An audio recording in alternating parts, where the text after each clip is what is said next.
Hello, everybody. So, apologies for the little finger thing. I didn't want to miss the beginning. Also, apologies for the slight delay. We've just been spending about half an hour making sure everything's right. And with about 20 seconds to go, Horlicks goes, "Have you got the washing up liquid?" And I'm like, "No!" Right. So, how is everybody? Have you all been enjoying the hot weather? And talking of hot weather, hot off the press, we have issue 23 today. So Dave Milne says, "Hi, Perry." I assume you mean hi, Penny. So yeah, how's everything? Anything to report on your side, Horlicks? Anything you've been up to? No, just busy at work, and obviously we're going into detail later on. But I did receive Routemaster magazines this month. Awesome stuff.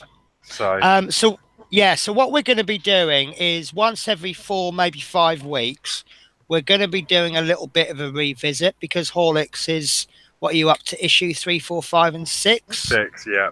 Yeah. So what we'll do is every time Horlicks gets his subscription issues, we'll have a look, and then for us that are up to date, it means that we can have a little reminisce up to about 6 months in the past. But we'll actually be doing that next week because this week, obviously, we have a really important thing to do, which is Horlicks. Sorry, what was? I'm sorry. No, sorry. I'm sorry, that was an unrehearsed bit. We're going to be doing today is, I don't know if you remember from last week, we have a competition on the go. Yeah. Where you can win up to one of 6 pots. Yeah. I'll just catch up on the chat. Dave Milne says, "Penny, I meant," and then "Hi, Horlicks." Dave says, "Hello, Penny, hello, Horlicks, and everyone." And Ron Cheeky Crouch has just come in. "Hi, Penny and Horlicks." Checking because obviously it's fine. I like to be famous, but the camera seems to be stuck on me. That's because I keep forgetting to change it over. My bad. That's why I was a bit preoccupied when you were explaining. Yeah, I should change over to me when I'm talking, and over to you when you're talking. Hello, Love Minis. How are you? Hello, Love Minis. So we'll be doing the build today. What we're actually doing, I think there's been a slight problem with my notifications. Normally, half an hour before the show goes out, everyone who's subscribed and has hit the bell button, they normally get a notification to say show goes out in 30 minutes. That doesn't seem to have gone out today. I don't know why. We've all sorts of problems we've had. So what I'm doing is I'm deliberately going to be sort of nattering for about 5 minutes so that hopefully the notification goes out that I am live. Yeah. Fleetwood J, hello. Hello, Hi, you both. It's hot today. Had a crack. Blackpool Beach. Hope my deliveries arrive soon. I've never been to Blackpool Pleasure Beach, but I'd love to go. They've got that new ride up there. I want to trial out. Right. Scary ride or just a nice ride? I don't know, actually. It looks quite good. It looks like quite a big one. Roller coaster. Fair enough. Yeah, because we love our roller coasters, don't we? Yeah. Talking of roller coasters, everyone's been getting a terrible ride on my bus last couple of days with me being really grumpy with the heat. But why does the hot weather bring out stupid questions from people? I don't know what I've just gone over to you. Oh, it's like I got, I don't know, maybe I'm just looking at stupidity in everyone, but like people getting on my bus and going, "Are you leaving now?" And I'm like, "No, I'm talking to you." And but no, I love getting the little sarcastic comments. I'm really nasty bus driver the last couple of days. How long is the next bus? About 38 foot, same length as this one. Yeah, right. Okay. Yeah, it's the hot weather, isn't it? Yeah, and I've just been I've just, as I said to everyone, the thing is, right, I do crack a lot of jokes, and I've got this level of sarcasm, and it's so much sarcasm that people don't know if I'm serious or not. And I've been saying to everyone oh yeah, my shirt, my last clean t-shirt, it's just something I flung on. I'm becoming famous for my t-shirts, I think. Oh, Yeah, hello, no. Chris. Chris Campling's just joined us. Oh, hi, Chris Campling. How are you? Yeah, I've been like saying to people, I said it's so hot that I've upgraded from hating everybody to hating everything, and people just laugh like it's a joke, and I'm like, why are you laughing? So, oh, hello, Rick the Rock Pate. How are you? Um, yeah, sorry, right, I've lost track of what I'm doing now. So we've been waffling for over 5 minutes. Would you like to do the build? Yes, do we need to mention about this giveaway, last chance? Yes, very good point. Right, I don't have the links. I'll tell you what, I'm gonna cheat a little bit. Right, after we've done the build, we are going to we're going to be doing the draw. We're going to be extending it ever so slightly. Now, I've just posted a link in the chat to the competition video. All you need to do is watch the video, leave a comment, and then in that description, you'll see a link for Horlicks's video, and then leave a comment on his video as well.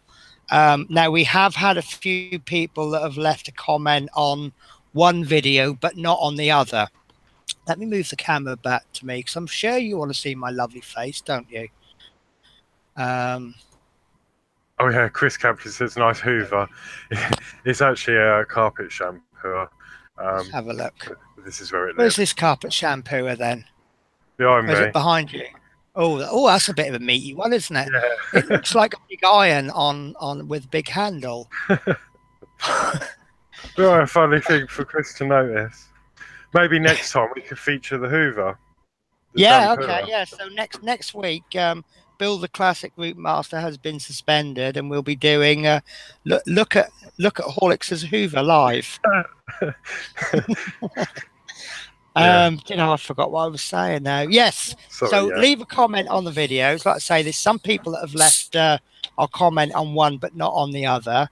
But what we'll do is we will we'll actually extend it until we finish the build. Once we say, right, you know, we're now going to do the draw, that's it, that's closing time.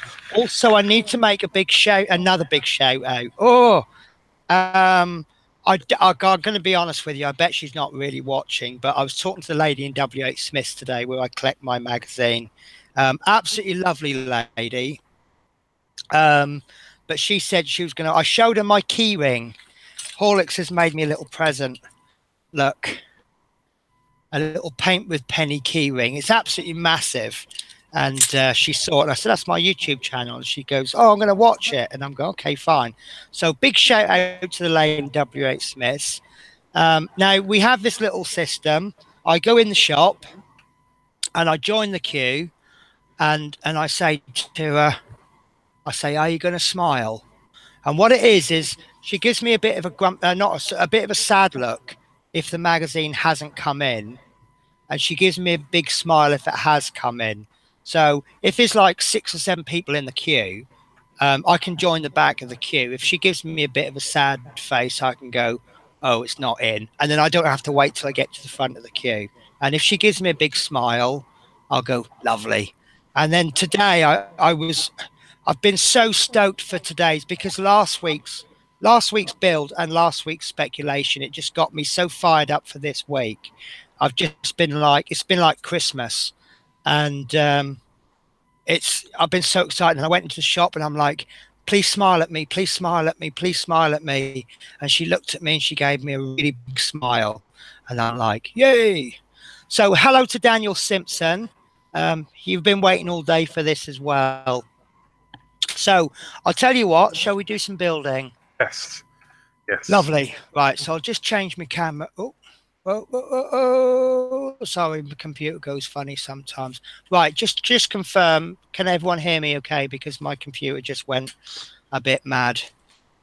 So right, so what's that? Right, Chris Campling, I am weird.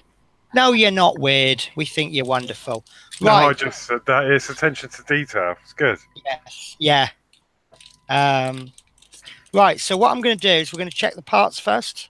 Yeah, we are. Okay, would you like to call them out as we Yeah, go?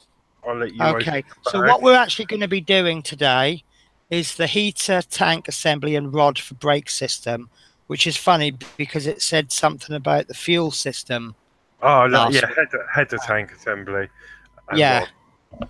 so Yeah, that kind of makes more sense now with what we saw last week. yeah, So just was really awkward for me because, oh, I've just realised I'm all upside down. That's better, isn't it? yeah. That's because I changed my camera angle. Right, let me see if I can do a flip on this. I don't think I can. Right, I'm sorry, guys. I've just realised because I changed my camera. I now have my camera overhead on my work area, and normally the way I broadcast on other platforms is I'll flip it. So you're actually going to be seeing. It won't make a difference. I've just got to remember to turn the magazine over.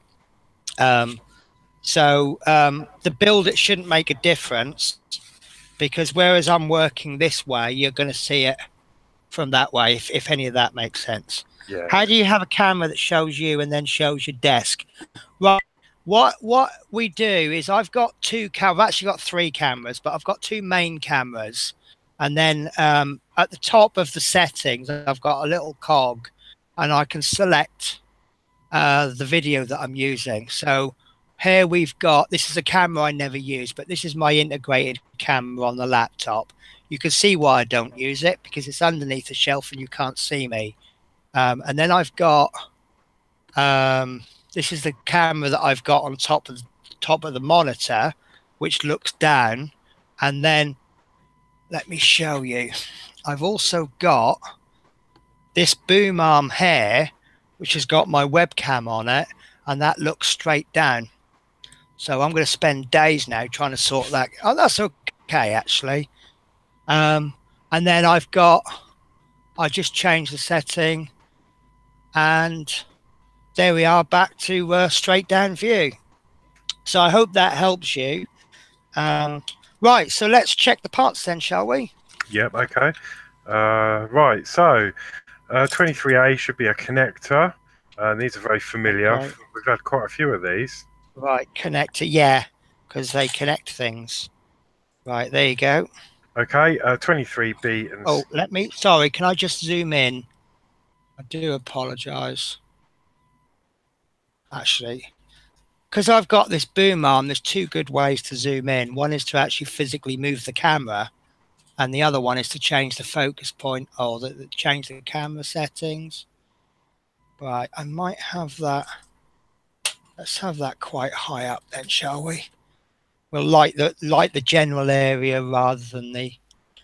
Right, there you go. Okay, sorry, my apologies for that. So that's plastic as per all the other ones. okay. Yeah, so 23B and C, hydraulic fluid header tank parts. Okay, so B has got these two holes on them. They're both plastic parts. That's got some holes in it, and this one hasn't. So I'm going to assume that that's going to go like that, and then the screws will go in through the holes. But that's obviously only assumption at the moment. Okay, yeah, 23D, we've got a brake line. Okay, let's have a look at this. Now, this actually wasn't what I was expecting. The total number of parts is 1, 2, 3, 4, 5, 6, 7, 8, 9. 9 parts and 3 bags of screws. Right, so this brake line, I was actually expecting another one of those black tubes, but this is plastic, and it looks very, very fragile. Look at the amount of bend I've got on that. There's a little bit of flash on it, so you might want to spend some time. That flash is coming off quite easily, but obviously it's going to leave a mark where you've taken the paint off as well. But careful, that looks really fragile. Okay. Okay, it's 23E. You should have brake accumulators. Okay, now maybe Dave or one of the Daves might be able to tell us more about, because I don't know what a brake accumulator is. I'm assuming it's No, something that I builds, I don't know. can't say I do either. I know rough, on cars and things, but never Yeah, heard that term before. but that's plastic. Rick the Rock Pate is asking how many magazines there are, and there's 130, but Ron's just jumped in there and beat us to it. Okay, yeah. Okay, the next part. Okay, yeah. So we should have 23F, which is a bracket. Okay, and again, that's plastic. Okay. And 23G is a rod. Okay, again, this is plastic. It doesn't look quite so fragile as the brake line, but you can see it is a bit fragile. But again, that's plastic. Okay. And then 23H and I are prop shafts. And Okay, they do differ. and that is dun dun dun metal. Oh, is that metal Nice, part? quite heavy part actually. And again, another metal part. I notice there's no screw holes in there, so maybe something's going to clamp onto it to hold it in. Yeah, yeah. So interesting. Right, okie dokie. Okay, so that is all the parts. Then you should have some CM screws. Yep, lovely. Quite a few in there. Yep. DP screws. 2, 3, 4. Sorry, Yeah, and then FP screws. only the 3. That's interesting because normally we get a spare, don't we? And DP on the magazine shows that we should have 4 screws. So really, you should have 5 in that bag. Really? And then the FP screws, it's showing 3, and you've got 4. DP times 2.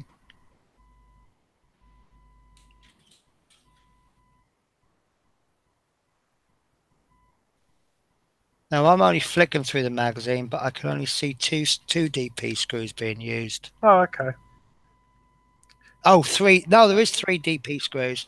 Well, we'll find out when we get through it. Yeah, yeah. No, I'm just Because it does normally say in the magazine times 3, times 4, times 7.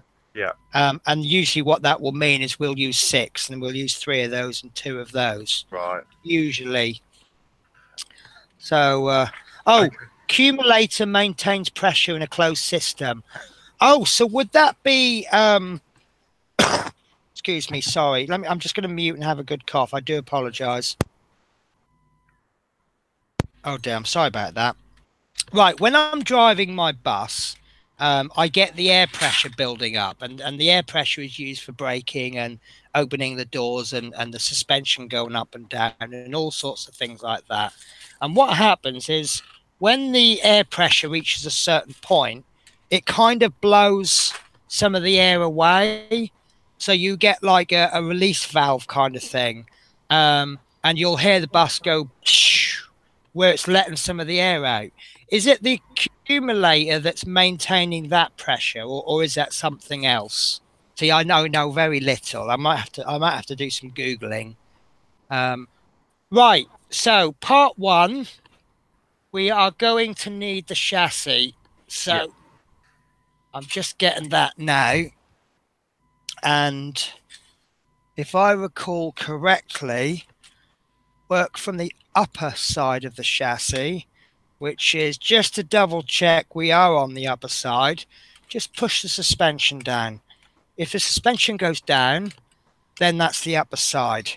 If you've got it upside down and you push, let me move this out actually because we're working on. So you see there, I'm pushing down on it and the suspension's not working.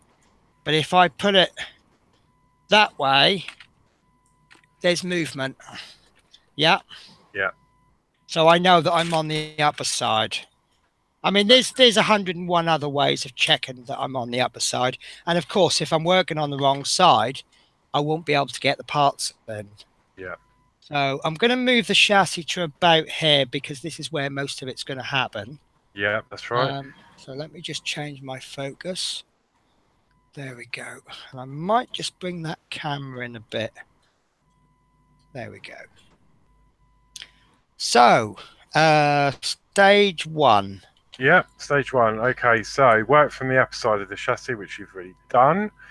Then you need to slot part 23E over the two eyelets in the chassis frame. Okie dokie. So while you've been talking, I've just been getting my CM screws ready. Now, it goes that way. Right. So, Okay. the first check then is it needs to hang down.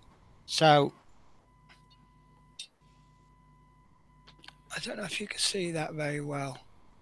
So it's not going across. It's going to hang down. Now you've got two little cutouts there.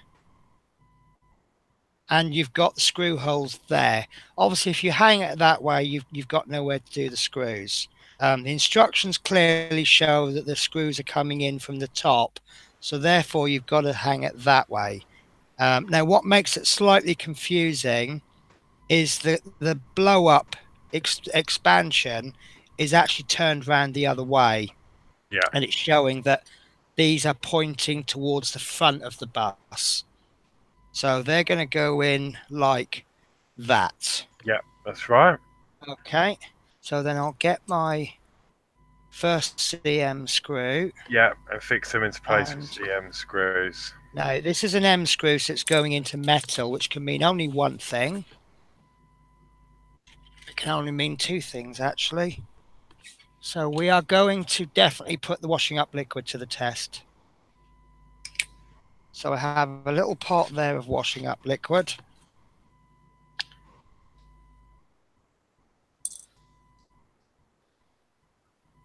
Right, air systems have a blow-off valve that when the air pressure reaches maximum, it will in effect dump the rest of the air by way of the valve, and you'd hear a psh, etc. Right. See, it's great having people that do actually know what they're talking about, isn't it? Yeah. So what I'm going to do is I'm just going to put that screw in just so that it catches. And then I'm going to put the second screw in. And I'll tell you what, I know this screw may not have needed washing up liquid, but it's certainly working with it. Right, so once those screws are both in just enough to bite, I'll then continue to screw them in. And I'll just give it a couple of screws and then I'll work to the second one, or move to the second one, sorry. Rick's just asked what the washing up liquid's for. And Right. the answer to that is, if I may, is just that sometimes when you're putting the screws into metal, it can be quite difficult because they're self-tapping screws. So the washing up liquid basically just acts as a lubricant to help that go in.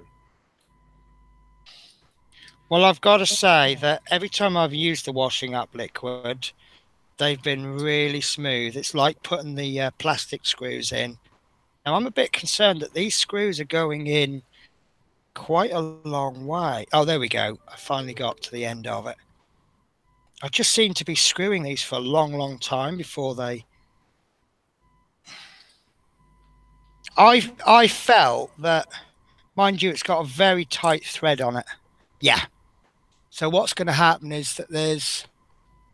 You feel like you're screwing that for a very long time, given the length of the screw. Right, so that's gone in until it's tight. So I'm just going to check the part, and that is not moving. So that's in there solid. Okay. Okay. And that's what that should look like. So I'll just bring that back up. So that's what, whoa. So that's what it looks like on the chassis there. Yeah. That looks really good. Good.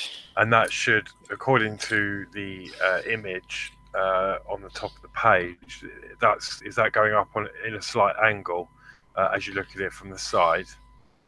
Yes. Let me bring. better. Yeah. Focus. So there you go. When you it's kind of it's parallel to these parts here that slant downwards. So if I was to turn that right over, that might give us a better view. God, this chassis is so heavy. There we go. You can see how it runs parallel with this bit, not with the bottom or the top of the bus. There. Right. Okay, guys. Okay. So step 2. We need to. It says turn the chassis frame over, and so I assume that's over from the position we had it from in step 1. Yes, because if you see there, the wheels are now up in the air, whereas here the wheels are pointing downwards. Okay. Yeah. Okay. So yeah, we need to turn that over and identify the 2 fixing points on the frame for the bracket 23F. Right, let's have a look at 23F. So that's going to go... Right, there's definitely one there and one on the side. So it looks like... Yes. Can you adjust the camera a bit? Yeah. So what we have... Oh, I haven't quite got enough room on my desk. Oh, right. The chassis is so long, I can't operate my mouse because there's just no room. There we go. Right. So you've got on the front is here, and then you've got a big long protrusion coming straight out. And then what you're looking for is, because this is shaped. Oh, come on. Right. You've got a screw hole there and one there. And it's shaped. So obviously, because you've got 2 other places you could put it, but this one is on the same level, so it's this one. So you're actually going to go from the middle, and then you're going to go away from the last piece you've done. So that's going to go on like that, and that will fit pretty perfectly. So it's really difficult to get the good positions. And it looks like these are going to point towards the front of the bus. Okay, so, yeah, and then fix them in with, again, 2 cm screws. 2 cm screws. So a little bit of washing up liquid. And I'm not putting a lot on. I'm actually putting the same amount of washing up liquid as though if I was super gluing them in. So I just put a dab on the end.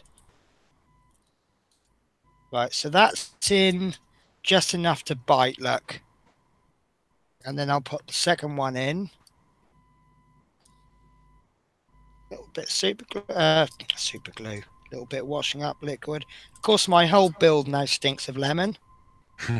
Right, so again, just like before, I'm going to go on to one screw, give it a couple of turns, then go on to the other one, couple of screws, back to the first one, couple of revolutions. Right, and actually this one, that's gone in quite easily. Didn't seem to be so many revolutions on that one until it's in full. Right, so that's on. Let me show you from, that might be a better angle. So you see that's gone in at an angle. See if I can change the focus. There you go. So you see how that's gone on at an angle?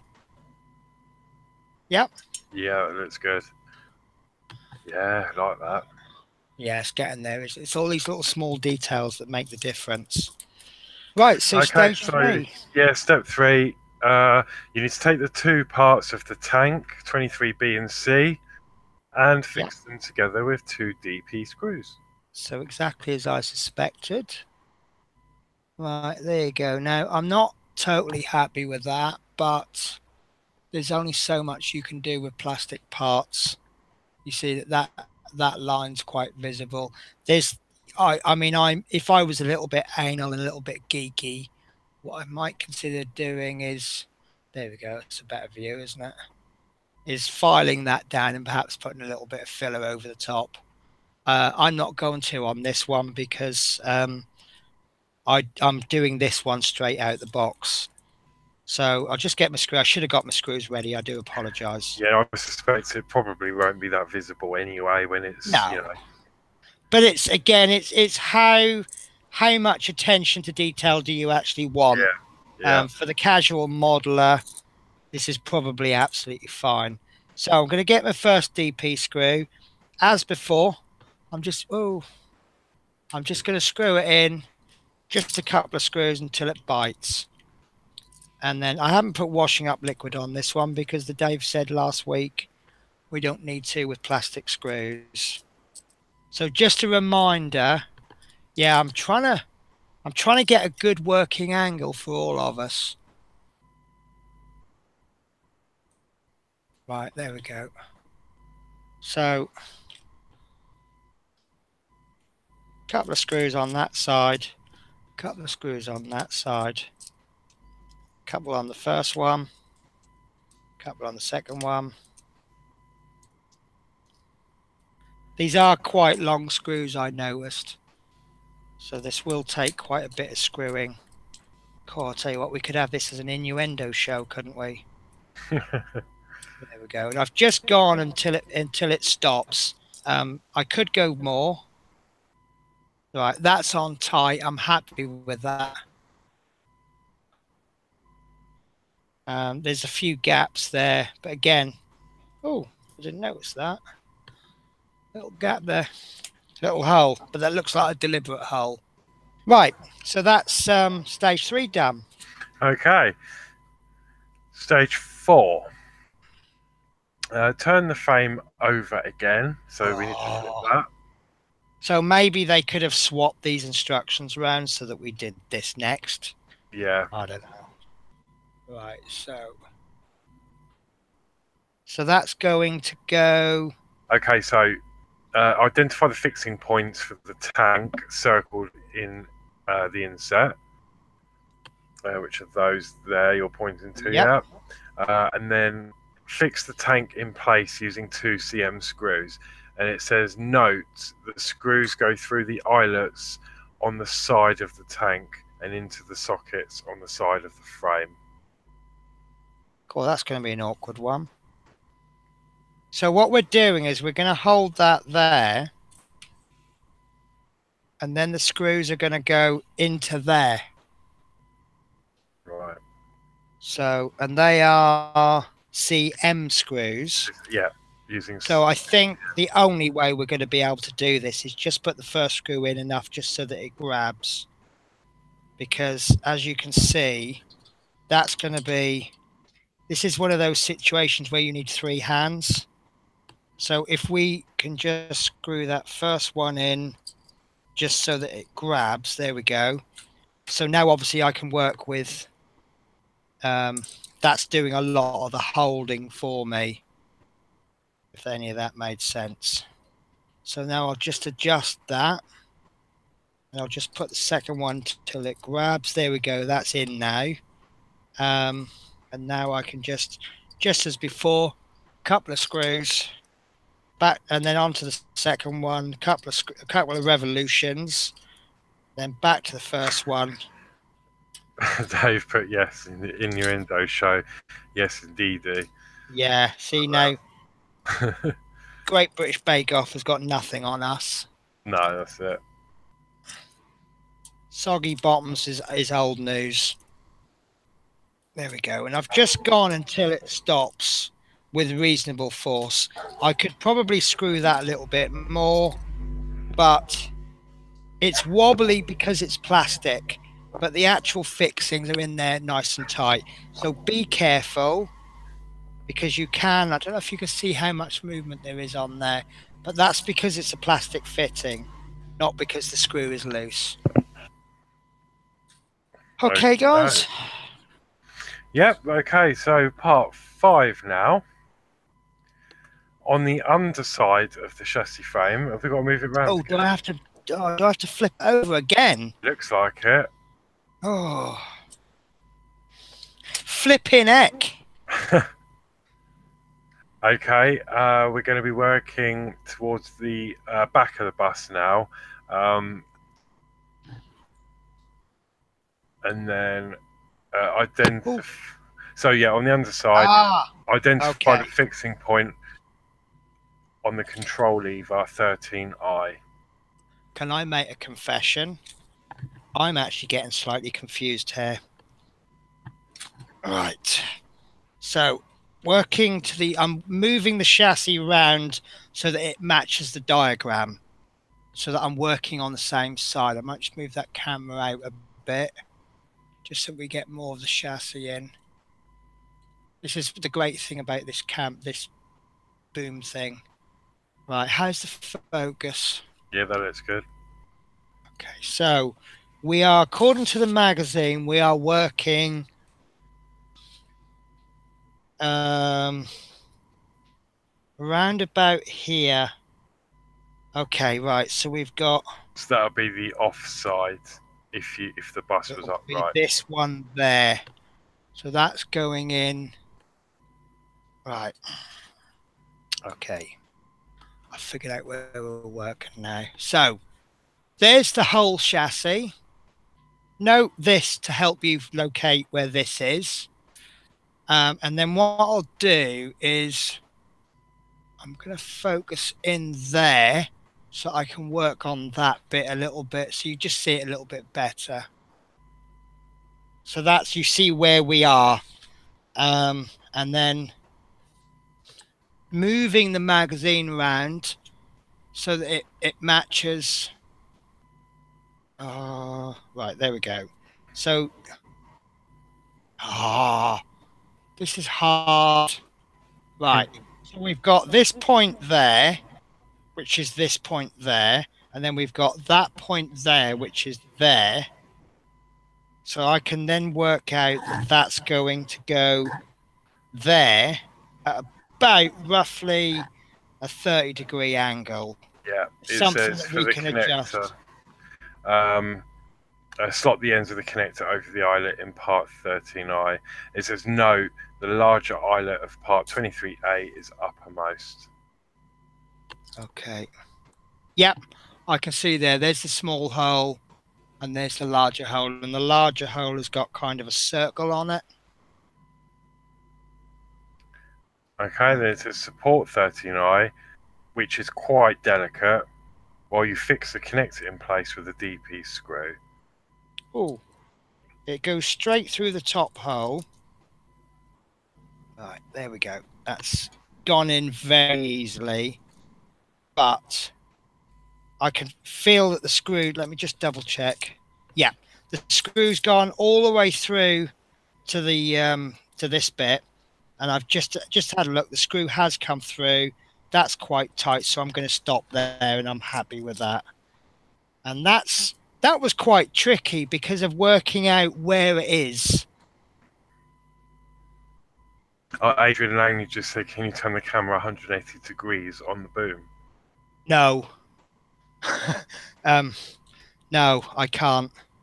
It's I can go up and down. Oh, hang on. I'm wondering if the actual software, Logitech software, will allow you to change that view. No, I know what he means now. I know what he means. Right. Yeah. How's that? There we go. That's what he means. So you are now seeing exactly what I'm seeing. I think that's what he meant. Yeah. Right. Why did I not think of that? There we go. So I'm just waiting for the screen to, yeah. So you are now, I can confirm, you are seeing exactly what I'm seeing. So okay, that's brilliant. Okay, so stage 6, I think we're up to. Yeah, it says identify the control levers 12I and 13I.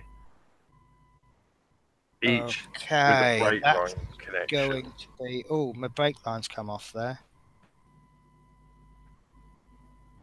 Right. Okay, confused now. Right, 23G 12i and 13i. Right. So that's So this is either the part we're side. going to fit, and that's going to go something like that somewhere along. Yeah. So it says identify right. those two parts first, which is Okay. 12i and 13i. I can see these two little, I'm going to call them mouse holes because I can't think what they are, but there's little gaps there. And we're working somewhere near there, right? Yeah. Okay, so I'm going to turn it round. Oh, right, careful. Don't do that with this in your hand. I nearly snapped it. God. Right. So Yeah. I'm trying to get this magazine so it's orientated. There we go. Right. So that's going to go. Ah. Okay, so then it says test fit rods 23G across the subframe to ensure the correct orientation. It fits between the control levers. So I think we've got a connector there. This is the part we've just now fitted, and that's the brake line from a previous issue. So we've got that connector there, and that's going to go across to there, which is difficult to see. That's the lever. That's the what we fitted in the previous issue. It's going to go to there. So I think if I move, there we go. So we're going to go from there to there. How at this point I don't know, and I thought I'd lost the part. So does it say anything about larger and smaller? They're the same size holes. Yeah, so one's got a flat top. Right, I'm suggesting you want the flat bit on the top because it looks like the screws are coming in from this side. So, and I can see now why it's flexible. That is actually, being flimsy is actually quite helpful. So there we go. So what we have is we've got a bit that comes straight out, and then it's going to move at an angle to where it needs to go to, and then it's going to go straight. So these parts are actually coming out at 90 degrees to the side, if that makes sense. It's kind of a sad zigzag. And the way I would do that is to fit this part first because you've got less space, and then slide this bit in. Yeah, it does say no. Part 23G goes under the brake line connection. Yeah. Oh, quite tricky. And what screws do we need for those? So then fit in place with the FP screw. Right, lovely. And I'll just pop those into my lovely screw pot holder. Not doing any plugs for it at all or anything like that. Right. So, I'm trying to use a flat screwdriver for a Phillips screw. So we'll just pop that in just enough for it to grab, and I'm going to expect this other end to come out. Right, hold this, because as you can see, as I screw, you see it's trying to bend it. Yeah, so just give it a little bit of support. Yeah, support the control levers as you screw to prevent damage. Right, and that's in just so it's grabbed. So I'm just going to work on the second one.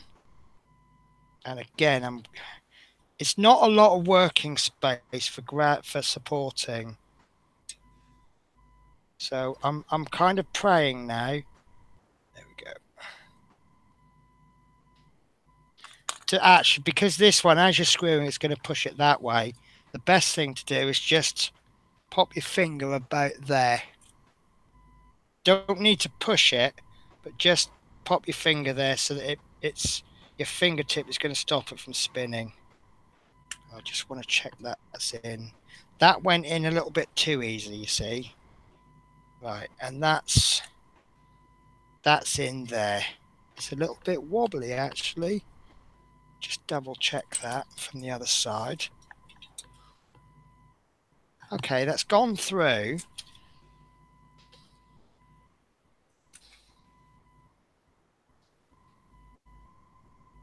Oh, there we go. A couple more screws on it.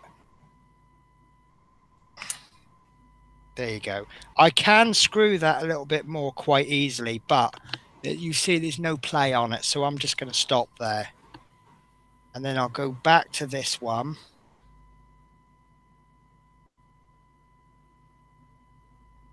And that's going in very easily. So there's a little bit of play on there, so I'll just give it another half a turn. I can see a lot of complaints from people about this part snapping. So seriously, guys, support that as close to the screw hole as you can. If you support it there, there's still room for it to snap there. If you can get your fingers right under there, obviously it'll be a little bit easier for you guys because you're not doing it on camera. But the lower down you hold it, the more it's going to hold. And you see there's still a little bit of play there, and I'm not happy with that. So you kind of get to a point where it's quite difficult to screw. There we go. That's lovely. Because these are all plastic parts around here, they are all moving. I can genuinely see people posting about, oh, I've snapped it. So be very, very careful. Whew, okay. So I believe we are now on to the next stage. Yep, stage 7. So it says take the line 23D and check the shapes of the ends and the position of the pin in the center section to ensure you get it the right way round. Okay. And then fit one end of the line into socket on the tank 23B and fit the pin into the hole in part 17A. Right, okay, I'm confused as heck. Right, okay. Ah, got it. Right. So what you've got is this is upside down.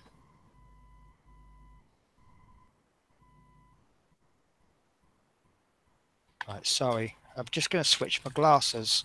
This is a lot of close reading. Okay,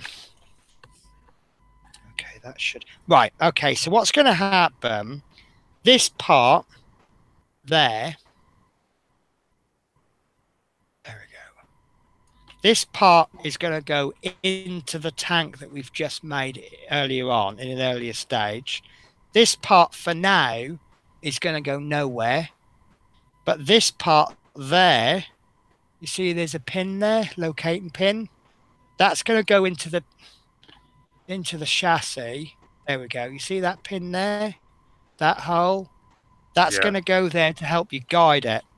Oh, so, the only thing it does say is that it says the free end of the line fits over the strut in the frame circle. Yeah. But that looks like it's being it looks upside down.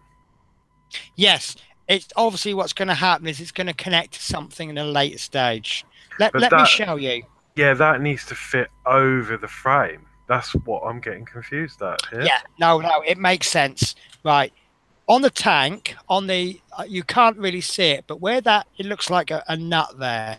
Yeah. There's a little hole, right? Now that's going to go into there. Yeah. Like so. Then the locating pin there is going to go into the chassis there. Yeah. But then it looks like the bend should... Yeah. That bend on the free end, where you're touching now, unless it's just the magazine not very clear, it looks like that indent should sit over the frame there instead of... It should sit, according to the magazine, it should sit like this. What's actually going to happen is when I let go, it's going to sit like this. But it looks like something's going to go in this... Oh, hang on.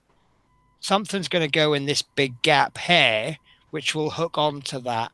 Right. So that will push it into shape. But this isn't This isn't a fantastic fit, but it's as long as that pin is in there. Oops. And look how loose it is.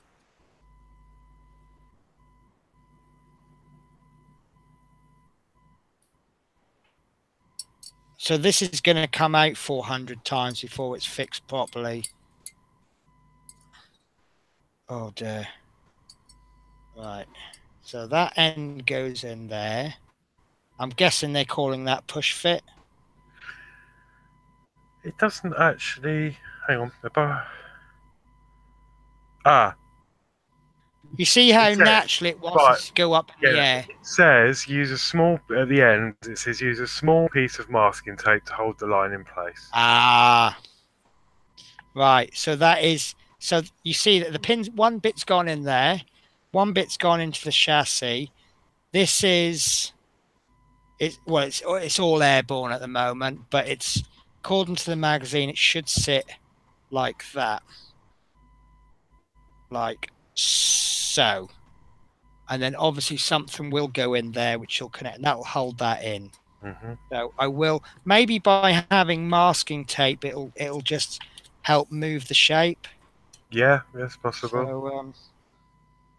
So what I'll do is I've probably done too big. Yeah, I've done too big a bit here. So if I put some tape there.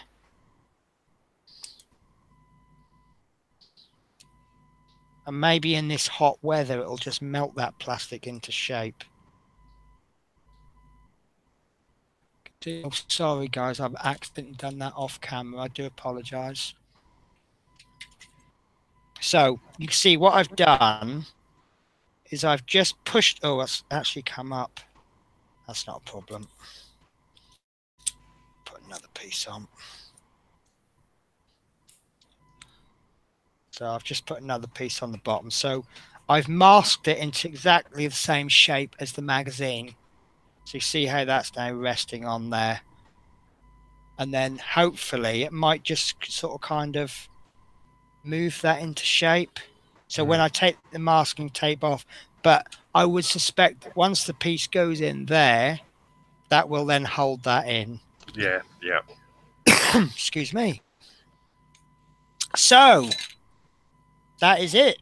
That is it. Yeah, that completes the work for issue 23. And I've lost 2 bits. No, we haven't used the bits. We have 2 parts left over, and according to the magazine, that is correct. Yeah. So there you go. 2 more spare parts.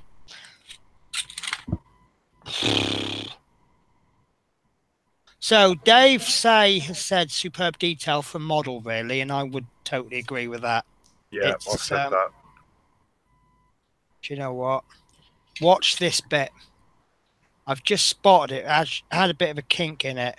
So it's, because it's thin plastic, it's quite easy to move. There we go. I'm going to leave that. Even if that warps, I'm going to leave it because it worries me. So yeah, I'm just going to leave that. Let's say if it warps. Yeah, so Dave is also saying this is going to connect to the gearbox. So this is did we say this was the oil? Something to do with the oil? Oh no, yeah, that was the Tell you what, I can't remember the term now. It's the hydraulic fluid header tank parts. That's it, yeah. Right, which is obviously connected to the gearbox. 2 prop shafts left for connection to gearbox and engine at a guess. Right, so when the parts come in, we shall be ready for them. Right, so any questions about the build? And what did you think about the build? Apart from being a little bit blurry and that in places where I can't figure out my camera angles. So it's gone from being big to being big and detailed. It's really getting there, isn't it? All those small details and yeah. I'm going to use this for the parts from last week, which I believe we'll be using next week, but we'll come to that. And just keep these in a safe place. I'm very lucky that I don't have small children that goes, that looks interesting, Penny. Can I play with them? And when I say no, they just wait for me to go. Ron Cheeky Crouch said, pretty good build this week. And Dave sounds great build, very detailed. Yeah, that's 2 weeks now in the trot, on the trot. I've really enjoyed it because I'm enjoying the detailed, the technical builds. Having 2 big lumps of chassis was really, really nice. But just putting 4 screws in and calling it done, for me, that's a slow issue. But we've said before that what you find a slow issue, I might find really brilliant, and vice versa. Yeah. But I can think of a couple of people that might struggle with this this week. I personally, I've loved it. It's really pushed me because I just said earlier on, I'm a little bit confused, and I've really had to look at the instructions sort of 3 or 4 times. Yeah, it's quite difficult to sort of explain it as well without actually looking at the images. But if it was too easy, it wouldn't be fun. No, that's it. It's you. I think you want to be pushing yourself to a new limit. You don't want to go straight in from level 0 to level 10, but just push yourself along the way. Yeah, and again, you know, there's no race to do it either. You know, if you take your time, you've got a week before the next issue's out. So you know, if it takes you a week, it takes you a week. Enjoy it. Yeah. And if you're a subscriber, sometimes what I'm looking at when the packs come, you might get one really easy to do issue, and then you're going to have like a really technical build. So you might get, over the course of 4 issues, you might have one issue that will take you an hour or 2 to build, and then the next issue might take you 5 minutes. So on the balance of it, 4 issues is probably going to take, you know, any 4 issues is probably going to take the same length of time to do. Yeah. But it's nice to have more to do. I mean, what we must have been doing this for what, half hour, 3/4 of an hour? Yeah. So plenty to do this week. My interest level wasn't low before, but it's certainly a lot higher now. So right, shall we have a look at next week's? Yeah, let's do that. Yeah. Right. Okay. So you're gonna have to bear with me, guys, on this because I have pre-prepared the picture, but I just can't. There we go. No, that's wrong. Sorry, I'm not not excellent at this, am I? So let's try and get that zoomed in.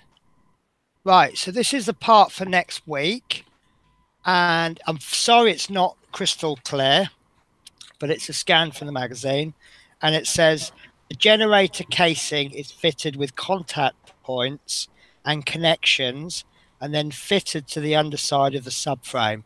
Now, what excites me is all those black wires coming out. Yeah, that looks super fiddly. And do you know what? But change the subject slightly. Obviously, I'm doing the DeLorean build, and we had the same on the engine, and it was very fiddly. So you definitely need a pair of tweezers for that. Right. So good job. I've got 2.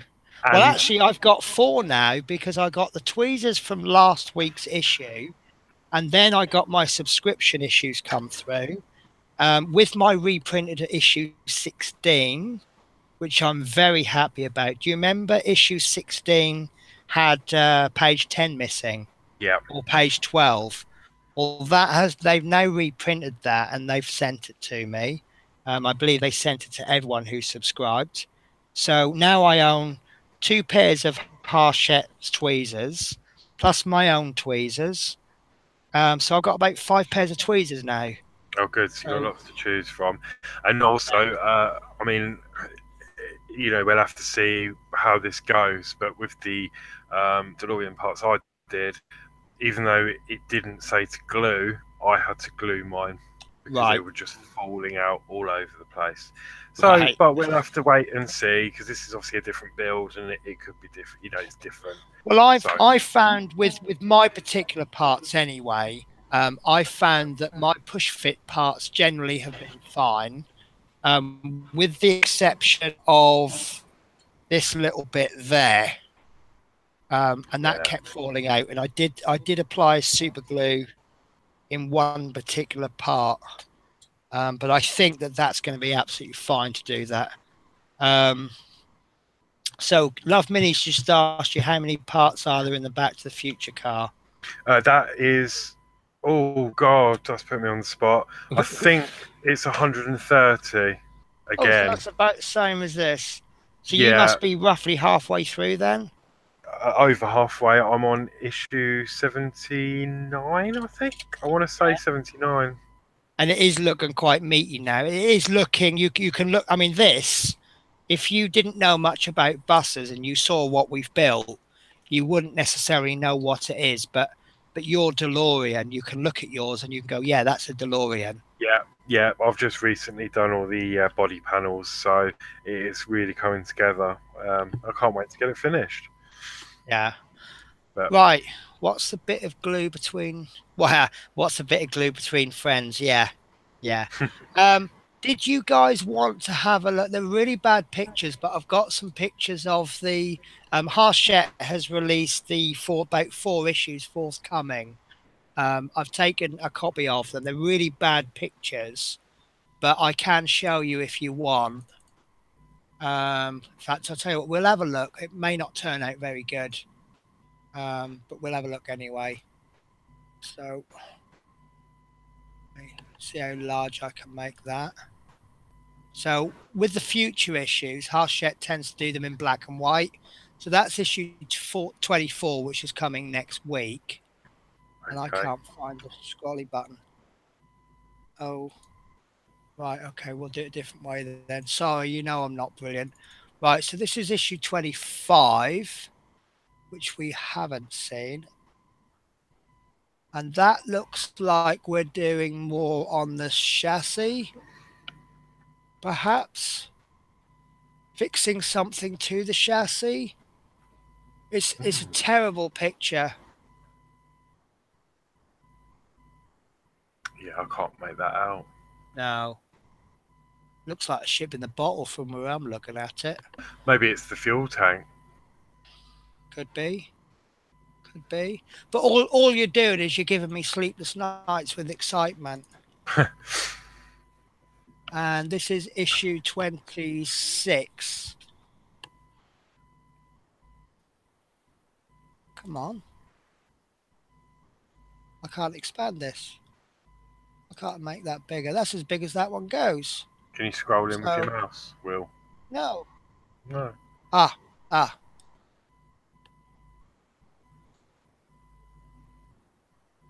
No, that's 25. What's going on then? Computers, they're supposed to help you, and there we go. There we go. Right, again, that's not showing us. Is that the radiator? Much. Don't know. It could be, couldn't it? That looks. Yeah, it looks like something that's vertical. But yeah, could be. That could be the radiator, the actual radiator itself. But that's only speculation. Yeah. Okay. So, go back to me. Let's go to me, shall we? Or to you? In fact... To me, to you. Yeah, I think we can be the chuck. Oops. See where I've moved my light, can't you? But I think having that light further away did help. So, good job I made a list now of what we were going to do. But unfortunately, I've lost that list. Oh, this is how bad I am. Right. So, shall we close the competition? Yes. Let's. Right.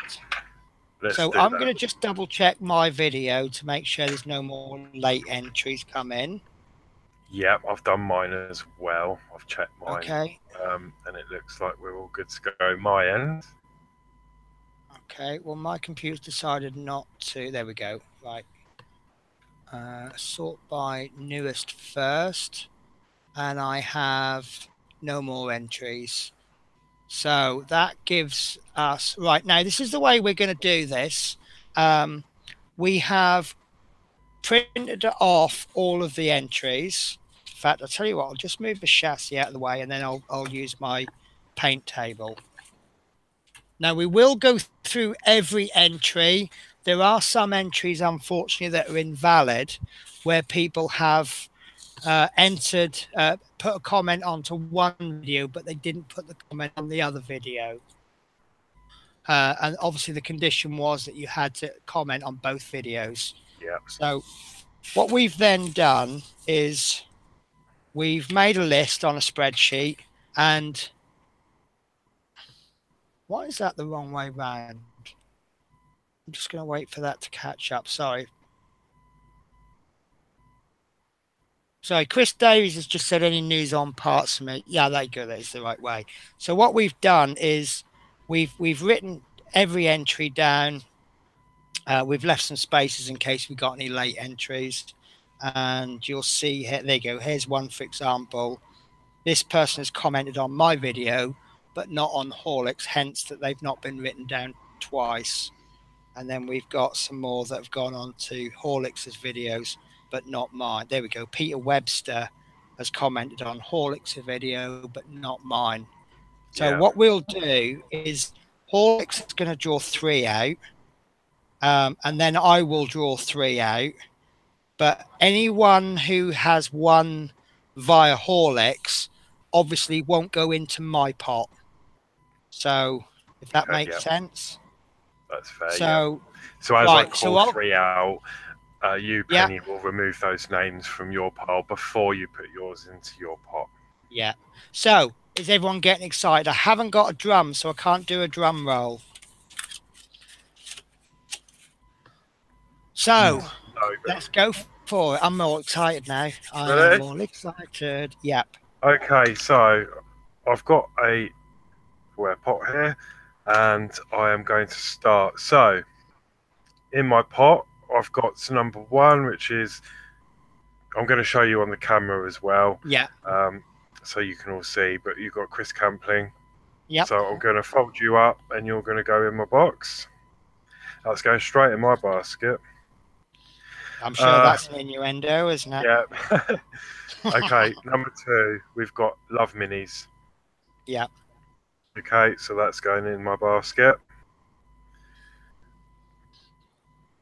Sorry, I'm just trying to fold these up as we go. Number 3, we've got Ron Cheeky Crouch. Yeah. Congratulations, you're going in. And do that. Number 4, I've got Dave Say. You're going in. Yep. Okay. Gonna fold that up. Number 5, Chris Davies. You're going in. Hope you can see that all right on the view. I can't actually see the red side, but I can see the blue side. Yeah, my printer ran out of ink. Right, unfortunately, as you said before, Peter Webster, you have replied on my video. You've put a comment, but you did not put a comment on Penny's video. So I'm afraid that's going to have to be disqualified. Sorry, guys. Sorry. Number 7, Michael Kemp. You're going in.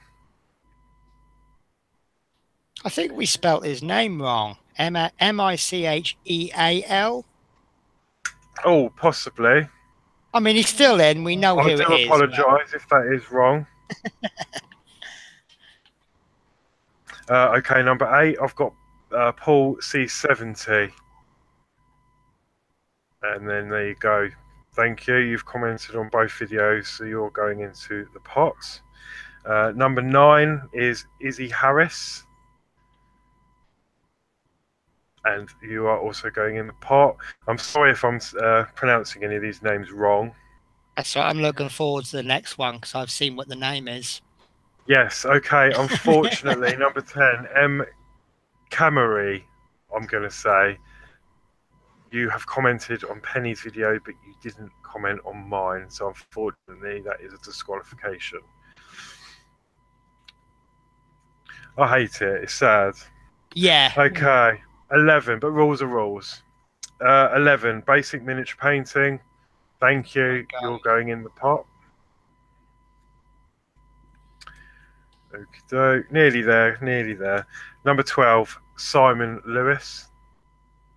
Oh, that's better for you if you just improved your lighting. Yeah, I've just turned the light on. So you are going into the pot. And again, 13, unfortunately, IDIC Beer 40k. Which is a real shame because Idic Bear has done so much work for YouTubers. There's a lot of YouTubers that owe him so much, but like we say, rules are rules. Yeah, so you've commented on Penny's video, but unfortunately not on mine. So we can't enter you in this competition. But he gets a big shout out that's got to be worth what? At least $5 worth of shout out, isn't it? Yeah. Money can't buy. Okay, and last of all is Paul Lang. Thank you for all your comments on both of our videos. Really appreciated. Now I make that 11 entries. Yeah, so I'll check that. 1, 2, 3, 4, 5, 6, 7, 8, 9, 10, 11. Yep, got 11 in there. Fantastic. I mean, if I could, I would have just given 1 out to everyone that commented, but I don't have unlimited funds, guys. So that's sealed in the box, and if we're ready, I shall give it a shake and start. Hang on. Yeah. Okay. I'm going to shake these up, make it nice and fair, and I'm going to shut my eyes, and I'm going to pick out my first entry. Oh, I'm all excited now. Ooh. Okay. You kind of have an idea of who you'd like to see get one. Mind you, there's more people I'd like to get one than we've actually got pots. Yeah, as you say, I want everyone who commented to win because they've all been a great support. Thank you so much. Some of the comments were great. I was just expecting people to go, oh, I want the pot. But the comments that have been left have been really encouraging and really good. Yeah. Okay, so I've got my first winner in my hand. Okay. And, oh, God, it's so exciting, isn't it? Mm. Oh, okay. The first winner is Dave Say. Dave Say. Well done, Dave. Well done. So that is my first winner. I'm going to give another shake, and then I'm going to grab another one in random. Here we go. My second winner is Basic Miniature Paintings. Oh, fantastic. Okay. And my last winner from this side is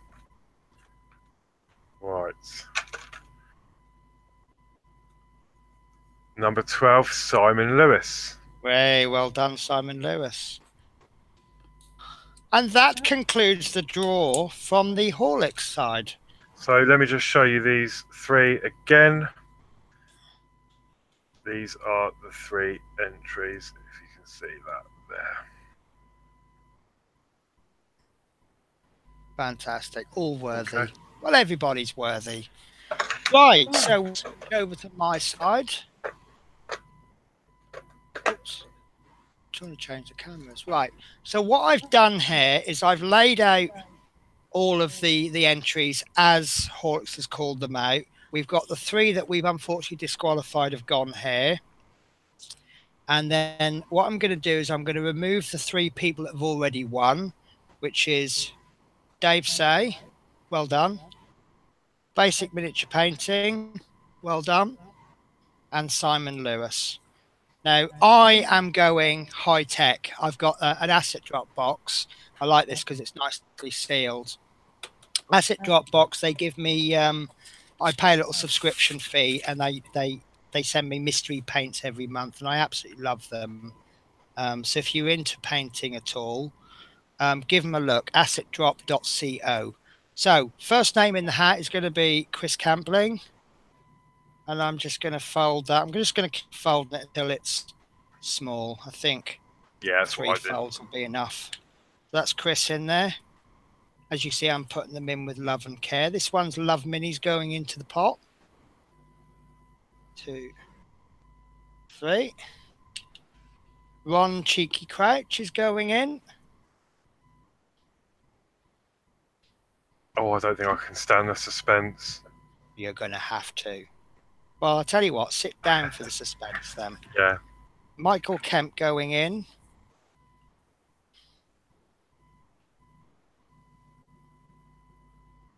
2, 3. Chris Davies going in. Sorry, you did see that all right, didn't you? Yeah. I mean, I don't think we can really fiddle this too much, but I just want people to not be able to say, oh, no one puts Chris in the well. I can take you out if you want, Chris. No, everyone who's commented is a worthy winner. So yeah. I just wish I had more. Izzy Harris going in. No one puts Chris in the box. Chris, right?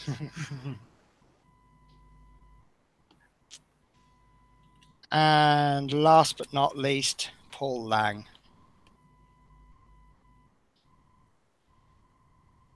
2, 3. So 1, 2, 3, 4, 5, 6, 7, 8. Plus less the 3 that's already won is 11. So I'll seal up the box and give that a really good shake. And the first winner is, oops, this one. Oh, It's Izzy Harris. Well done. Okay, and the second name the fourth name to come out, fifth name even. And I'm going to do this one blind, like totally blind. This one feels like a worthy winner. It's Chris Campling. Yay! Well done, Chris. And the final one is, this is going to be a good one. I can feel it's a really good one. I can feel it in the waters. Love Minis. Yay! So that's 6 worthy winners and 5 people that don't deserve to lose, but unfortunately I don't have any more. So what I need you guys to do is you need to get hold of me somehow, because I need an address now to send these to. What I'll do in fact, what I'll do is I will make what's the best way? I haven't even thought this through, have I? Right, Dave Say knows me on Facebook. Love Minis knows me on Facebook, so they can obviously contact me. I've lost. Yeah, I mean, anyone on there that has got me on Facebook, I'm happy to pass on the details, like Chris Camplin. I know you've got Penny as well, but if you want to message me, then I can pass those details on. That's fine. Yeah. But on Facebook, I am facebook.com or whatever /Lady Phoenix UK.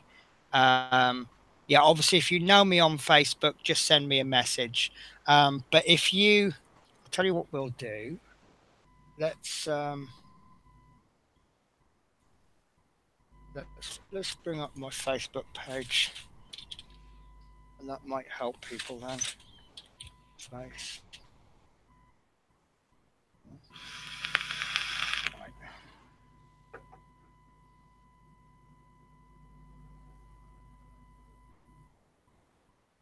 There we go. So if I chuck that there, Just make sure there's no revealing information. There we go. Right, so screen share. So that is my Facebook page. So you can see it's Lady Phoenix UK. Obviously, I go by the name of Penny Blake. Drop me a message if you can find me, or leave a comment on one of the videos, and I will. I don't want you to reveal information in public that you don't want to reveal. But if you look up Penny Blake or Lady Phoenix UK, and these are the images that you're looking for my profile pictures. There's me on Saxmundham Beach, and there's an old pic of me. So, yeah, I think that went really well. So, apologies to people who didn't win. But let's say, not everyone can. No. But there's a couple of names out there that I thought I'm really glad that they won. Yeah, so, and also, this won't be the last giveaway, so stay tuned. There'll be more coming soon. Yeah. Right. So, something else I wanted to bring up. I'm going to chuck a random question at you guys.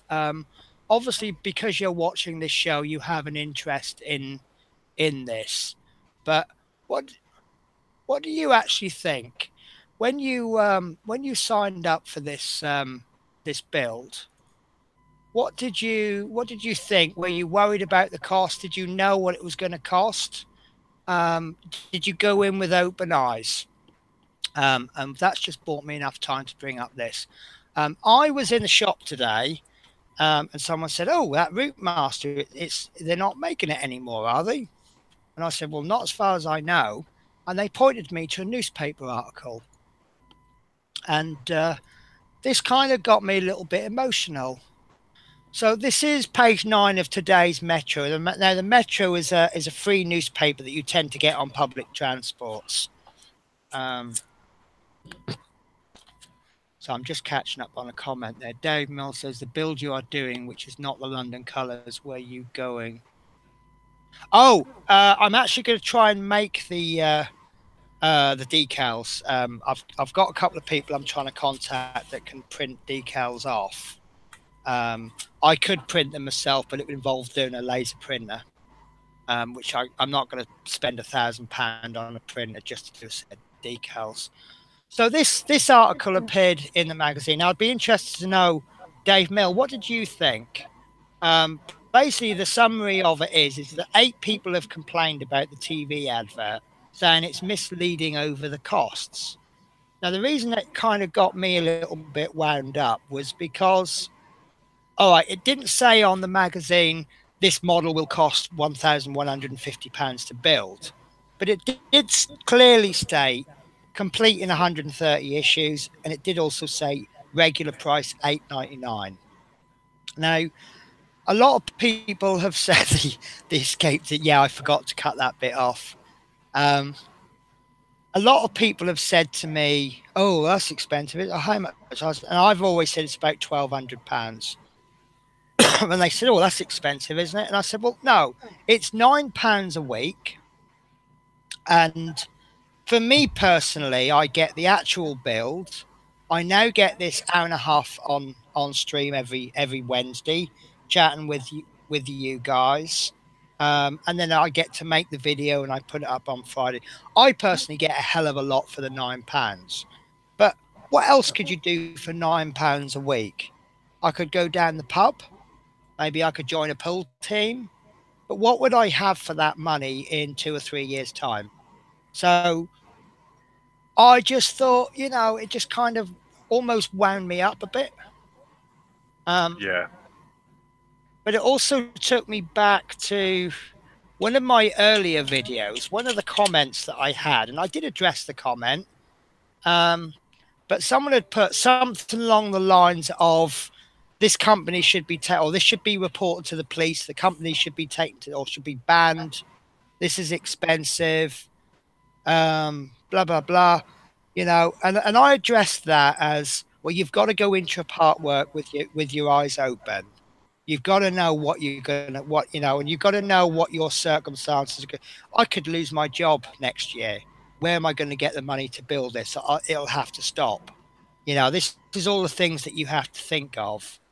But also, when you look at these adverts on TV about financial things, it just simply, so it's investments, for example, it'll just say, oh, the value of shares can go down as well as up, right? But it doesn't say on there, oh, in 10 years' time, you could lose £10,000 or something, and no one requires that. So why does this have to have the full price on it? You know, I don't know. I just don't. I just maybe it just wound me up. But like Dave Miller's just said, no part bills have given full cost, just the weekly cost. You know, isn't that all that's needed?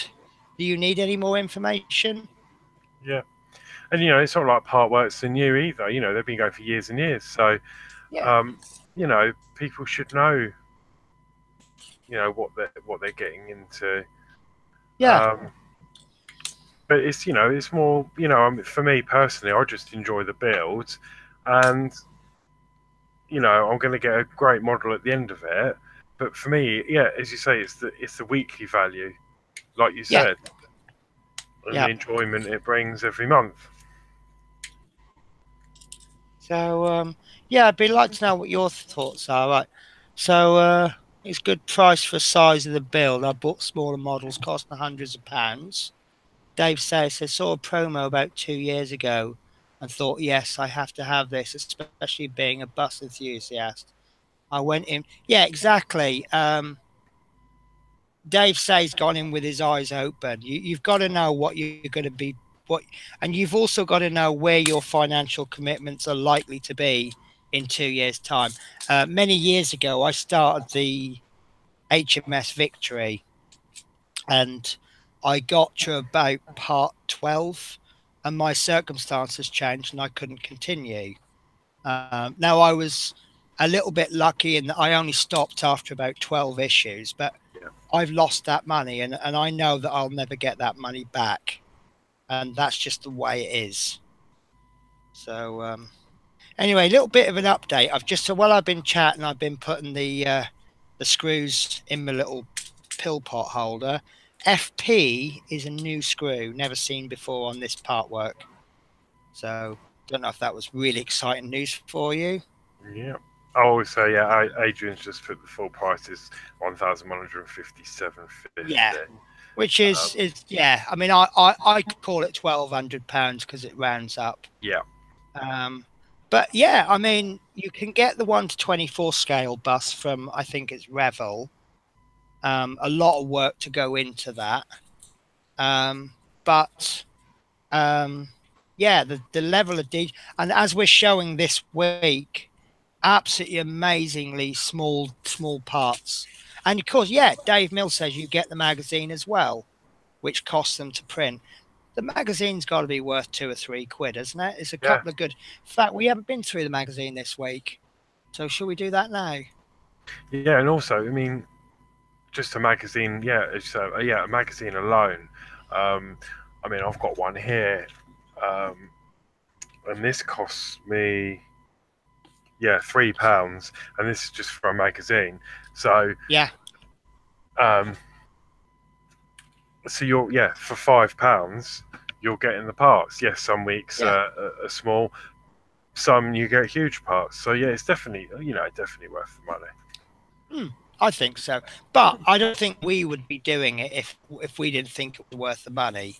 No, but and as Ron said earlier as well, that it is rewarding to build it yourself. Instead of buying it in the shop ready done, you can look at it at the end and go, I built that. Yeah. One of the guys at work was saying to me today about, you could buy.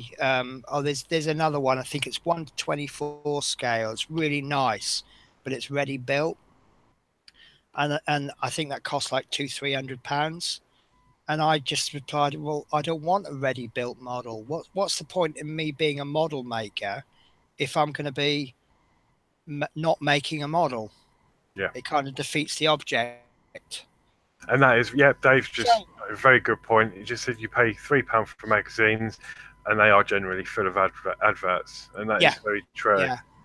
And don't forget, this isn't full of adverts, so that's going to put the price up. Having adverts in a magazine brings the cost of the magazine down because the advertisers are paying. So that's why you don't pay as much. So you usually find that specialist magazines that don't have adverts will cost more because you're not getting it subsidized. So some magazines that are purely like these free papers you can get where you advertise household items. You can pick those magazines up for those papers for free because they're paid for by advertisers. Because there's no adverts in here, the costs need to be covered by us. And like Dave say, I think that sums it up. At the end of the day, look at what we will have. Yeah. So I think, and I don't think the advert's misleading anyway. Right. So let's crack into the magazine because we are pushing time. We've just been yabbering on about so much. So we've got the instruction, and you can see how complex these. I think maybe I got confused because they've described they put a lot of detail into this week, and maybe that's kind of complicated. But again, focus on one tiny bit.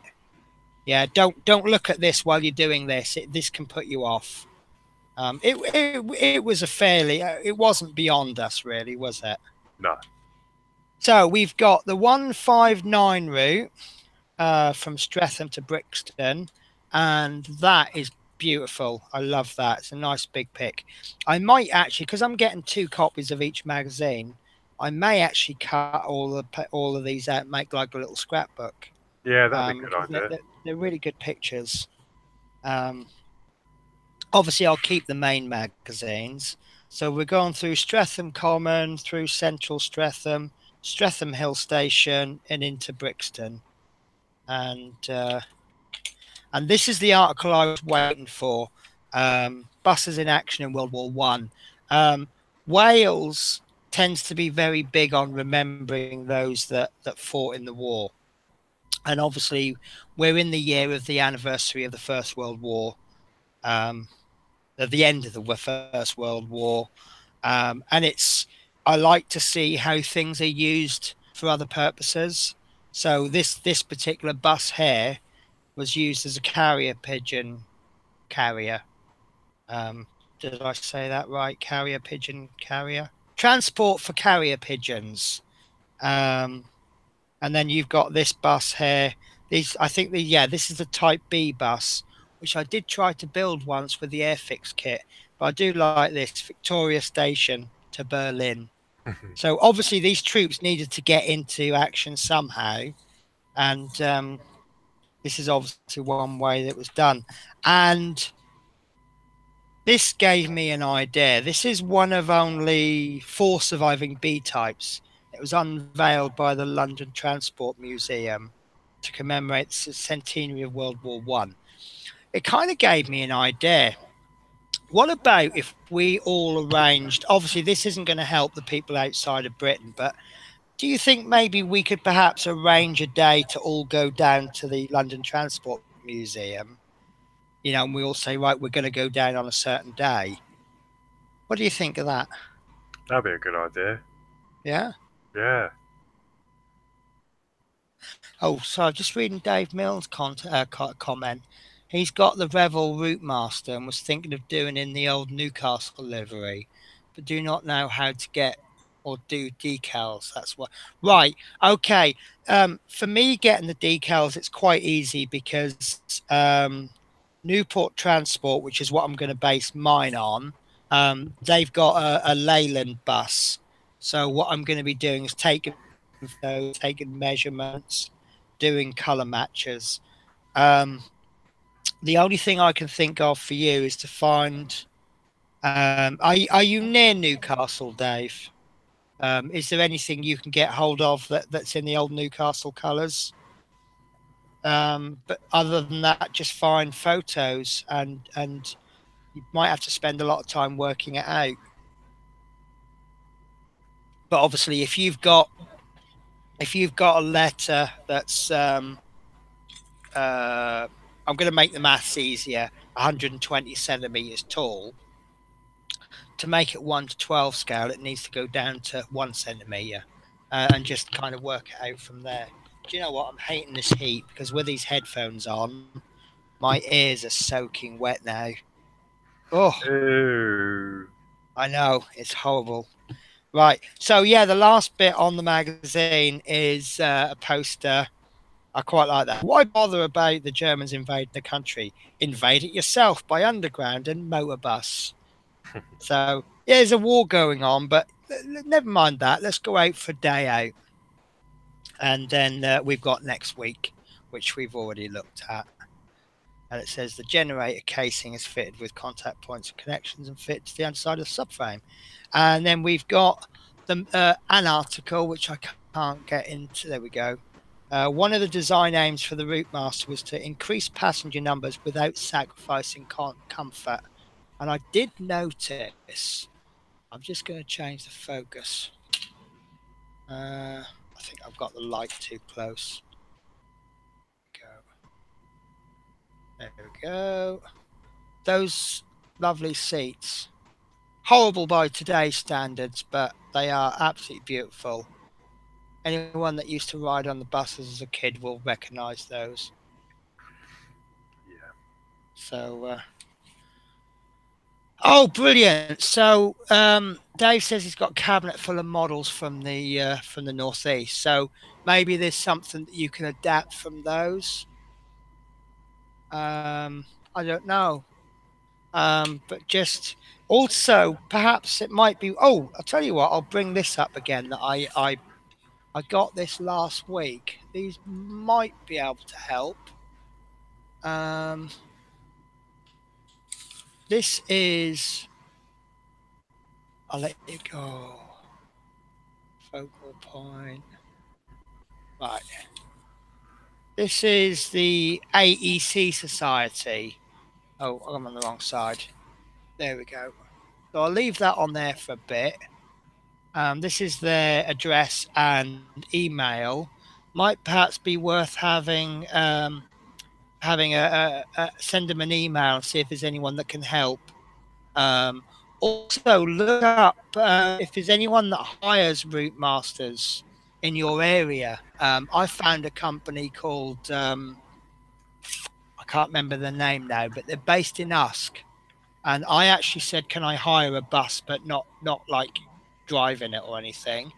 And they said, "Oh no, just tell us in advance, and we'll let you come down for free." There's usually at least 5 Routemasters there, so I'm going to go down and take a load of photos. So maybe that would help. But certainly get in contact with these guys, explain what you're doing. They might want a little bit of a donation for their tea fund. The pictures I took last week, they did want a bribe, so I chucked £2.50 in their little bucket. So, but yeah, no, contact them. Have you got those details? Do you want me to keep it going for a little bit longer? I'll tell you what, I'll take it down because I'm getting arm ache. But if you want those details again, then they're there. Dave saying excellent show tonight, guys. Really enjoyed it. Thanks to both of you. Brilliant presentation. Yeah, I was having a chat with Horlicks about a slightly different subject last week, and Horlicks was my first choice for co-host, but I don't really think I could have picked anyone better, and I do really mean that. So, no, I think you're brilliant, and I'm loving that vest today. Yeah, do you know what someone called me at work today? Do I want to know? Well, do you know what? I can't remember the name now. I'm on the spot. There's a few references to a name, and when I was walking around the warehouse, thinking, "Oh, Kenneth." Kenneth. They kept walking past, going, "Hi, Kenneth," and I was thinking, "What are you on about?" And they thought I was Kenneth from Benidorm. Okay, Yeah, I'm going to have to look him big up. vest on, and I was quite offended. I thought I do not look anything like Kenneth. I can But yeah. think of worse things to say. I'll tell you what. I'll tell you a funny story because it is. Yeah, it is after the watershed. Had this guy get on the bus the other day. Well, he got on a couple of weeks ago, and now when you buy a railway ticket, you can pay a little bit extra, and you get what they call a bus plus, which means you can use your rail ticket for free bus travel, and it's only valid in the area that you're going to. So, say for example, you're going London to Newcastle, and you buy the Newcastle Bus Plus. You can get free bus travel in Newcastle, but not in London. You've got to buy London end as well. Now, this guy gets on with this ticket and it says like Glamorgan or something. And I said, you can't use that in here. You can only use it around Newport. So he gave me this story about, well, you can. I've been doing it for ages, blah, blah, blah. Now, my usual um, my usual response to that is, okay, fine, I'll give you the benefit of the doubt, sit down and I'll let you travel, and then I'll have a word with an inspector later on. So I'd had a word with this inspector. I said, look, just confirm what I think I already know. And they said, no, it's not. He's not entitled. So I'm like, fine. But he got on my bus a couple of days ago with the same ticket. And I said, no, you can't travel on that. So now we operate a system where you put the money in and this machine takes the money. And sorry, I've got the view on you, and really I should have it on me because I'm talking, aren't I? Blur. There you go. So yeah, we have a system where you put the money in and into a little chute, and then it just takes the money. The drawback is you can't get your money back out. But this guy had given me a bit of grief in the past. So, and I'm like, right, okay, you're paying. So he says, all right, can I have a day ticket then? And then he mumbled something at me, chucked this money in, and I could see it was about 40p short. Obviously, the heat's playing a factor in here, so I'm a bit of a grump anyway. So he's just being a deliberate arse, and I'm going, you're going to have to pay. So this woman, she goes, oh, all right, well, I'll pay the extra. So anyway, so we carry on going. I let him travel because he's paid the right money, giving him this day ticket. And then he's just given me all these little comments. And then he stands right in the door. And I didn't see him stand in the door. So when I let a passenger off on the next stop, doors open, traps him in between the door and the parcel area. Right, so he starts having a go at me. And I'm like, well, you shouldn't even be standing at the front of the bus. It clearly states, do not stand forward of this notice. And then, anyway. Sorry, I've just got this image of you opening and closing the door with this thing trapping him in the door. No, it's like, you know. So, and I'm just like, no sympathy for him. And anyway, he keeps whinging on, and I'm just like, yeah, just shut up, right? I'm going. And then all of a sudden, he lowers his volume, and he just goes, I hear him go, bitch. And I went, do you know what? Get off my bus. I just had enough of you. And he's like, well, I want my money back from a ticket. I said, you ain't having it. I said, just get off it. Anyway, he's kicking up a stink. And then he's trying to get all the passengers on side with him. And none of the passengers want to know. And I'm just like, this guy's going nowhere, is he? And I just went, do you know what? Just do us a favour. Go and sit at the back of the bus. So I sent him to the back of the bus. And then he's... oh, that's right. Yeah, when I said I'm kicking him off, I go, he's going, oh, I'm sorry. And I'm like, no, it ain't good enough. And he's going, well, I've said I'm sorry. I said, what? So I can call you anything I want, but as long as I say sorry, that's all right. And he's going, well, no. I said, exactly. So, yeah. But yeah, in the end, I just went, right, just go and sit in the back of the bus. I've had enough. So, but by coincidence, when I came back on the return journey, he was waiting at the bus stop. And I didn't even recognize him at first. And then as he steps on the bus, he goes, oh, I really am sorry earlier.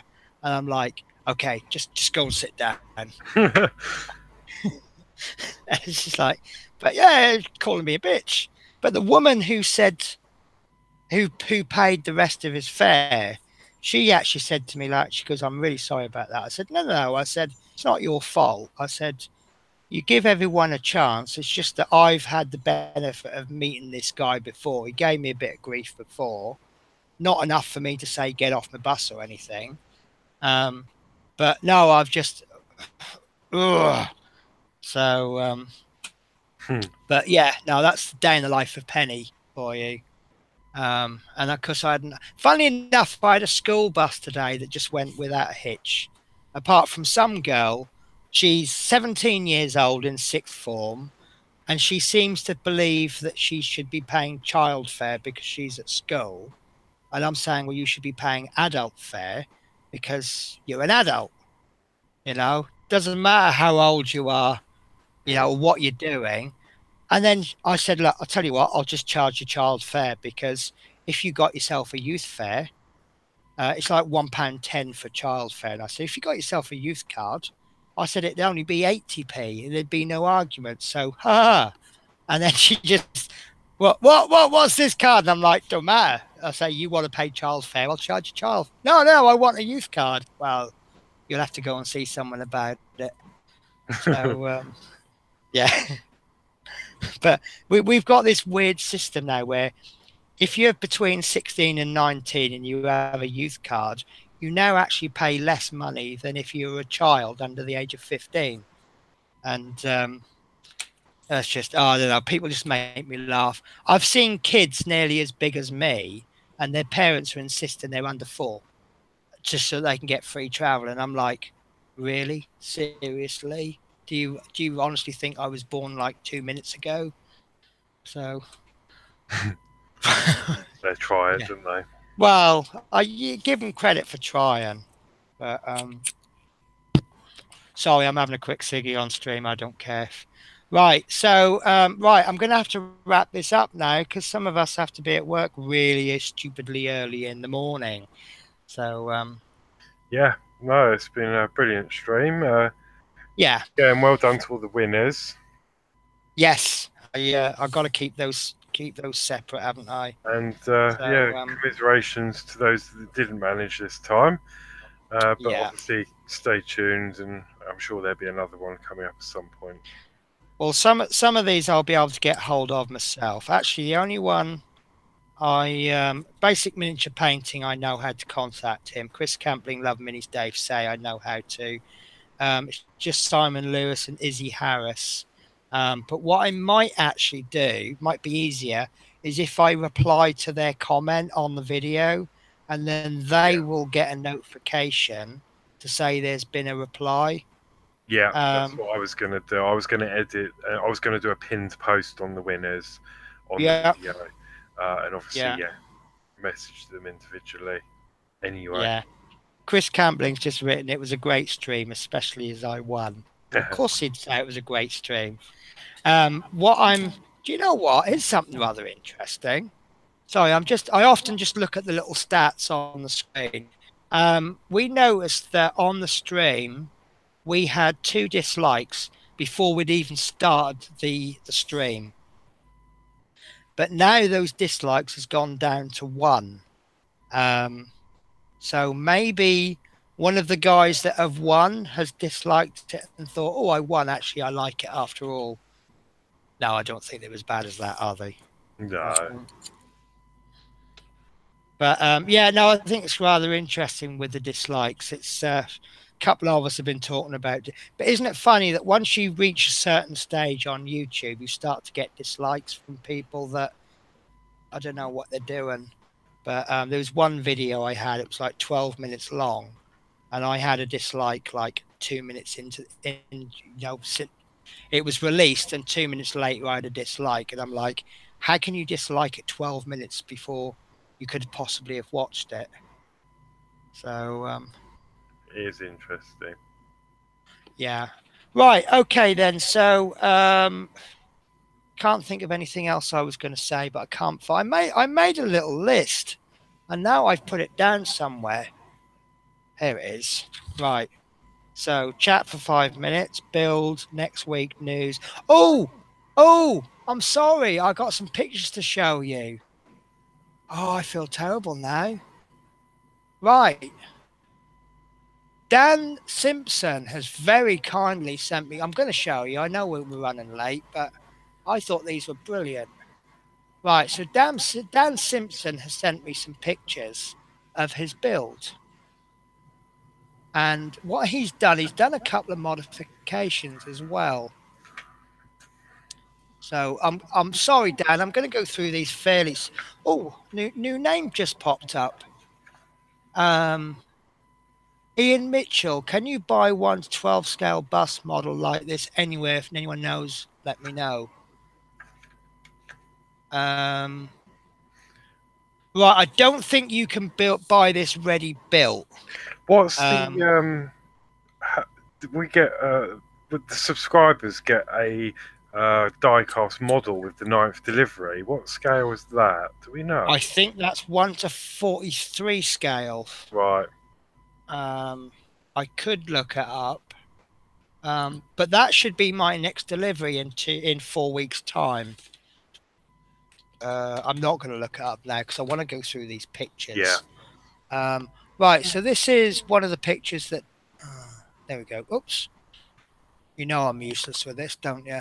So this is his build to date, and that's a close-up of one of his wheels. I do love that. He's obviously got 2 builds there, hasn't he? But I do love that suspension arm. I